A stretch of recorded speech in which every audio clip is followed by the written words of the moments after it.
महिलाओं के अधिकारों को लेकर आज भी लड़ाई जारी है। कई कानून होने के बावजूद भी महिलाएं अपने अधिकारों का इस्तेमाल नहीं कर पाती हैं। कभी समाज के डर से तो कभी नौकरी जाने के डर से, और ज्यादातर मामलों में महिलाएं अनजान हैं अपने अधिकारों को लेकर। आज हम इस वीडियो में आपको बताएंगे आपके वो अधिकार जो आपको इस समाज में सर उठाकर जीने की आजादी देते हैं और महिलाओं के खिलाफ हो रहे अन्यायों से मुक्ति दिला सकते हैं। सबसे पहले जानिए कि हमारे देश में महिलाओं को लेकर क्या कानून है।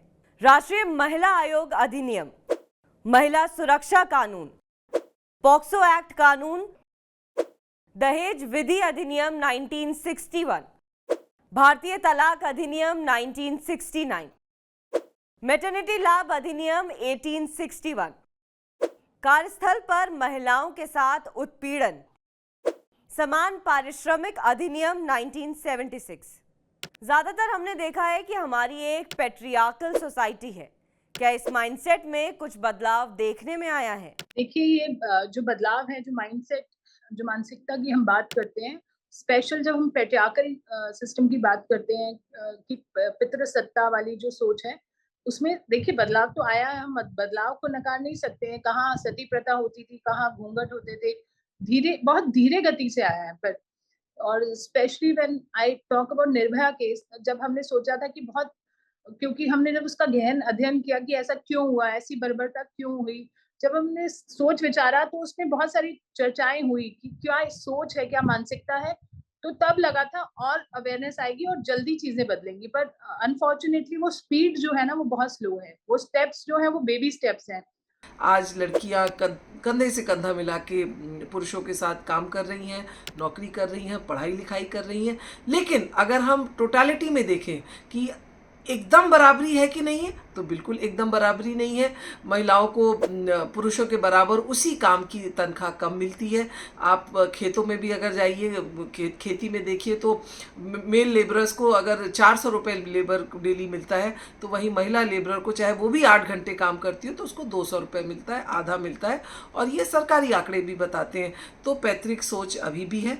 आज अगर स्त्री पुरुष दोनों काम कर रहे हैं, पति पत्नी दोनों काम कर रहे हैं, और वो अगर कोई घर खरीदते EMI पे, तो मैंने देखा है एज अ लॉयर कि ज़्यादातर पहला नाम पुरुष का ही होता है। और इसीलिए जितनी भी सोसाइटीज़ होती हैं उसमें पुरुष को पास ही वोटिंग में राइट्स होती हैं, वही शेयर होता है उनके पास। तो महिलाएं अगर लोन लेके घर भी लेती हैं तो वो पति का नाम पहले डालती हैं, और बाद में जब कोई दिक्कतें आती हैं तो उनको उस घर से हाथ धो बैठना पड़ता है। तो बिल्कुल पैतृक सोच में बदलाव आया है, लेकिन जितना आना चाहिए वो अभी नहीं आया है। निर्भया के मामले में पूरे हिंदुस्तान में एक मुहिम चली न्याय के लिए। कानून में संशोधन भी हुए, लेकिन सालों बाद भी आज वही दुष्कर्म देखने को मिलते हैं। इसमें कैसे बदलाव आएगा? विश्वास देखिए धीरे धीरे बनता है, और विश्वास दिलाने वाले कुछ काम किए भी हैं सरकारों ने, और कुछ चीजें ऐसी भी की हैं जिससे विश्वास उठा भी है। जैसा कि निर्भया केस में 10 साल लग गए, इतना संघर्ष उनकी माता को करना पड़ा, और बहुत सारे एफर्ट्स हुए, प्रोटेस्ट हुए, उसके बाद भी 10 साल बाद फांसी हुई, वो भी लगभग ना हो ऐसा था। कोई ऑटोमेटिक जो जस्टिस सिस्टम है वो नहीं काम करता है हमारे देश में। अगर हम महिला के विरुद्ध अपराध देखें तो न्याय बहुत कम केसेस में मिलता है। तो कुछ ऐसी चीजें हमको नकारात्मक भी करती हैं। बट जब भी कोई नया लॉ आता है, जैसे अभी पीछे नया ऑर्डिनेंस की बात हुई, फांसी का प्रावधान हुआ, तो वो अच्छी चीजें भी होती हैं। पर जो गति होनी चाहिए वो गति नहीं है। तो मुझे लगता है बदलाव आए हैं बट बहुत स्लो हैं। निर्भया के बाद नया कानून बना, क्रिमिनल लॉ अमेंडमेंट एक्ट 2013 बना, जिसमें फांसी तक की सजा का प्रावधान हुआ। लेकिन इतने कड़क कानून के बाद भी अगर रेप केसेस बढ़ रहे हैं, क्यों बढ़ रहे हैं, इसका सिर्फ एक कारण है कि कन्विक्शन रेट बहुत पुअर है। अगर रेपिस्ट के आप आंकड़े देखें तो अभी जो है, पिछले साल तो फिर भी 29% कन्विक्शन था, लेकिन इस साल वो भी घट के 27% हो गया है। जिसका मतलब कि अगर 100 रेपिस्ट हैं तो उसमें से 72 रेपिस्ट जो हैं, 73 रेपिस्ट छूट जाते हैं, और मात्र 27 लोगों को, गुनाहगारों को सज़ा होती है। और इस वजह से जो क्रिमिनल्स हैं, जो रेपिस्ट हैं, उनका मनोबल और बढ़ जाता है, और ना उनको कानून का डर है, ना पुलिस का डर है। और ये दिखाता है कि कड़क कानून आने के बावजूद भी रेप की घटनाएं कम नहीं हो रही है। और ना सिर्फ कन्विक्शन रेट कम है, बल्कि जो पेंडेंसी है, जो डिले है, 95% रेप केसेस में आज पेंडेंसी है, मतलब कि केसेस चलते जा रहे हैं तारीख पे तारीख, इसमें कोई सज़ा नहीं हो रही। तो पहले तो सज़ा होने में सालों लगते हैं, और जब सज़ा होती है तो 3/4 रेपिस्ट छूट जाते हैं, रेपिस्ट छेड़छाड़ करने वाले छूट जाते हैं। तो इसलिए कानून होने के बावजूद महिलाओं के प्रति क्राइम बढ़ रहा है और इसको हम रोक नहीं पा रहे हैं। क्या महिलाओं को अपने कानूनी हकों के बारे में अवेयरनेस है? अगर नहीं तो क्या लगता है आपको कि सरकार या राष्ट्रीय महिला आयोग इसमें असमर्थ रहा है? देखिए, पहले से बहुत ज्यादा प्रयास किए गए हैं और लड़कियां पहले से बहुत ज्यादा अवेयर हुई है, लेकिन आज भी ऐसा बहुत बड़ा वर्ग है जिनको अपने अधिकारों के बारे में नहीं पता। जैसे कि मैं बात करूंगी मैटरनिटी बेनिफिट एक्ट की, कि लड़कियों को नहीं पता कि अगर आप किसी भी कार्यस्थल पर काम कर रही है तो वहां से आपको पेड लीव मिलेगी। अगर आप प्रेग्नेंट हो जाती हैं तो आपको मातृत्व अवकाश मिलता है 26 हफ्तों के लिए, जिसकी आपको पेमेंट मिलती है। कोई भी आपको ऐसे ही काम से नहीं निकाल सकता कि आप प्रेग्नेंट हो गई हैं, आपका बच्चा हुआ है तो आपको जॉब से निकाल दिया जाएगा। अगर ऐसा होता है तो उनको पनिशमेंट दी गई है, उनको जेल हो सकती है, उनको फाइन हो सकती है। तो लड़कियों को पता होना चाहिए। दूसरा, MTP एक्ट के तहत हर लड़की को अधिकार है कि अगर वो प्रेगनेंसी कंटिन्यू नहीं करना चाहती तो वो 24 हफ्तों के अंदर अंदर अपना गर्भपात करवा सकती है। ये हर लड़की, चाहे वो विवाहित हो या अविवाहित, सबके पास ये अधिकार है। अगर आपके साथ कार्यस्थल पर कोई भी ऐसी घटना होती है तो आप पॉश कमेटी में अपनी कंप्लेंट कर सकती हैं और पुलिस के पास FIR करवा सकती है। तो बहुत सारे ऐसे अधिकार हैं। किसी भी लड़की को अगर कंप्लेंट करनी है तो उसको पुलिस स्टेशन जाने की जरूरत नहीं है, वो ऑनलाइन FIR करवा सकती है। ऐसे बहुत सारे अधिकार हैं जो लड़कियों को नहीं पता, जिनके बारे में हमें और लड़कियों को जागरूक करने की जरूरत है।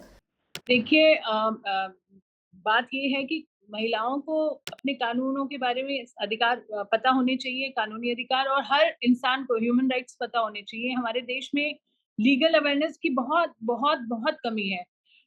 जब मैं बात करती हूँ स्कूल सिलेबस की, तो हमने बहुत टाइम से एडवोकेट किया है कि बच्चियों को उनके अधिकारों के बारे में बताया जाए, स्कूल में ही बताया जाए। एक छोटा सा एक चैप्टर होना चाहिए। अगर आप इलैबोरेट नहीं करना चाहते, हर एक को लॉ डिग्री की जरूरत नहीं है, बट बेसिक राइट्स, अगर आप मान के चलिए, मैं पढ़ी लिखी महिलाओं से भी बात करूं, उन्हें भी नहीं पता होते हैं।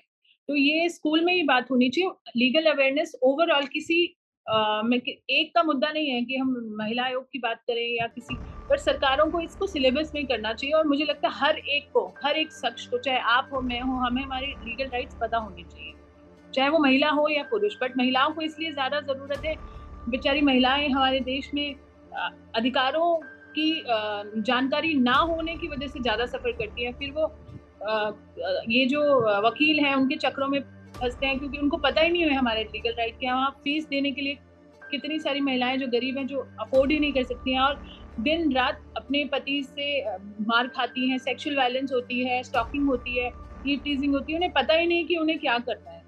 तो पुलिस स्टेशन में भी अगर वो जाती हैं, उन्हें बेसिक राइट्स नहीं पता होते हैं। तो बेसिक राइट्स सबको पता होने चाहिए। मेरा मानना है कि जो शहर की पढ़ी लिखी महिलाएं हैं वो तो अपने अधिकार जान गई हैं, वो कानून जान गई हैं, और अब वो अपने हक के लिए कोर्ट केस भी कर रही हैं, कचहरी के भी चक्कर लगा रही हैं।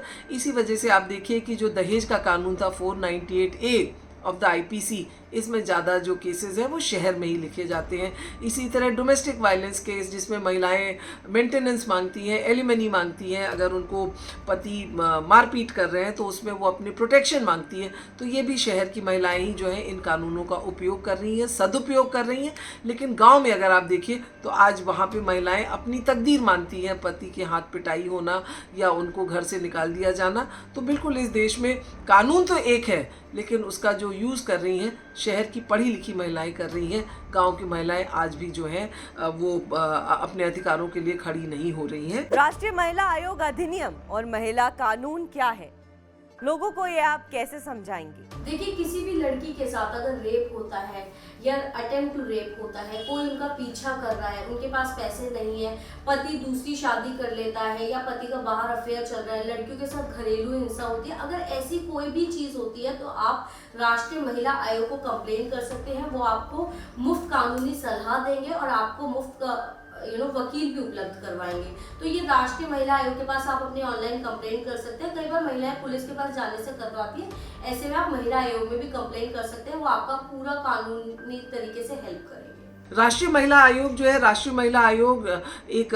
एक्ट ऑफ पार्लियामेंट था 1990 का, जिसके तहत राष्ट्रीय महिला आयोग बनाया गया, जिसमें एक चेयरपर्सन और साथ में और 4 महिलाएं होती हैं, एक मेंबर सेक्रेटरी होता है, और इनको बड़ी पावर्स दी गई हैं। जो चैप्टर 3 है, जिसमें आर्टिकल 10 है इस एक्ट का, वो कहता है कि महिलाओं के अधिकारों की सुरक्षा करने के लिए नेशनल वुमेन कमीशन जो है NCW वो प्रयत्नशील होगा, कार्य करेगा, और जो संविधान में महिलाओं के सेफगार्ड्स दिए गए हैं उनके लिए वो कार्रवाई कर सकता है, समन कर सकता है, इन्वेस्टिगेशन कर सकता है, पुलिस से रिपोर्ट मांग सकता है, और सुओ मोटो कॉग्निजेंस ले सकता है। अगर नेशनल कमीशन ऑफ वुमेन को कोई चीज़ अखबार में पढ़ता है, टीवी पे देखता है, तो वो उसको तुरंत उसको अपने संज्ञान में ला सकता है और उचित कार्रवाई के लिए स्टेट को लेटर लिख सकता है, पुलिस को लिख सकता है। हमने कई बार बच्चों के खिलाफ भी दुष्कर्म होते देखा है, कई बार तो दुष्कर्म करने वाला भी नाबालिग होता है। इसमें पॉक्सो एक्ट कैसे मददगार साबित होता है? अगर जो दोषी है उसकी उम्र 16 साल से ऊपर है और 18 साल से कम। पहले क्या होता था, निर्भया से पहले अगर 16 साल से भी ज्यादा और 18 साल से कम है तो वो IPC एक्ट के तहत कवर नहीं होता था, उसे जुवेनाइल जस्टिस के तहत जो भी होती थी पनिशमेंट मिलती थी।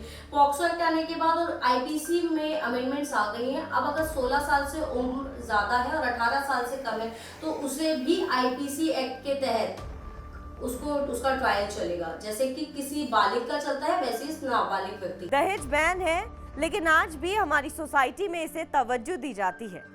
कानून इससे महिला की मदद कैसे कर सकता है? देखिए, दहेज लेना और दहेज देना दोनों ही अपराध है। इसके लिए डाउरी प्रोहिबिशन एक्ट के तहत अगर कोई भी दहेज देता है या लेता है तो दोनों को ही सजा हो सकती है।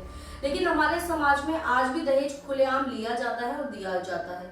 तो इसके लिए सबसे पहले लड़कियों को जागरूक करना पड़ेगा कि अगर आपसे दहेज की डिमांड की जाती है तो आप न सिर्फ डाउरी प्रोहिबिशन एक्ट के तहत कंप्लेंट दर्ज करवा सकते हैं, आप IPC के सेक्शन 498A के तहत भी कंप्लेंट करवाइए कि अगर आपको दहेज के लिए ताने दिए जाते हैं, मानसिक क्रूरता की जाती है। अक्सर लड़कियां ये सोचती हैं कि हमें सिर्फ ताने दिए जा रहे हैं, हमें सिर्फ कमेंट्स किए जा रहे हैं, हमें मारा तो नहीं जा रहा, तो हम कहाँ कंप्लेंट करें क्योंकि हमारे साथ कुछ नहीं हो रहा, हमारे पास एविडेंस नहीं है। ऐसा नहीं है। मानसिक क्रूरता भी क्रूरता का ही एक भाग है। अगर आपको मेंटली टॉर्चर किया जाता है, आपके पास एविडेंस नहीं है, तो भी आप जाकर पुलिस के पास कंप्लेंट करिए, क्योंकि आपकी गवाही, आपके आसपास के लोगों की गवाही भी एक सबूत है। अक्सर हम देखते हैं कि महिलाओं को नौकरी करते समय सेक्सुअल हैरेसमेंट सहनी पड़ती है। आखिर में सवाल ये उठता है कि मैटरनिटी के लिए सरकार या कानून महिलाओं को क्या लाभ देती है? किसी भी प्राइवेट कंपनी में अगर 10 या उससे ज्यादा एम्प्लॉयज हैं तो वहाँ पर पॉश कमेटी बनाना कंपल्सरी है। अगर किसी भी महिला के साथ वर्क स्थल पर, वर्क प्लेस पर कोई भी किसी भी तरीका का सेक्सुअल हैरेसमेंट होता है, वहाँ पे आपसे सेक्सुअल फेवर्स मांगे जाते हैं या आपके ऊपर कोई कमेंट कर दिया जाता है, आपको स्टॉक किया जाता है, तो ऐसे केसेस में आप पॉश कमेटी जो बनी होती है उसको कंप्लेंट कर सकते हैं।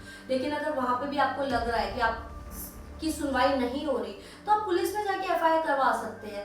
IPC में पहले से ही सेक्शंस अवेलेबल हैं जहां पर जाकर आप कंप्लेंट दर्ज करवा सकते हैं। पुलिस स्टेशन में जाइए, अगर आपके साथ सेक्सुअल हैरेसमेंट होता है, 506 है, 509 है, 354 है, अगर कोई स्टॉकिंग करता है तो ऐसे सेक्शंस ऑलरेडी अवेलेबल है, वहां पर पुलिस में जाकर FIR करवा सकते हैं।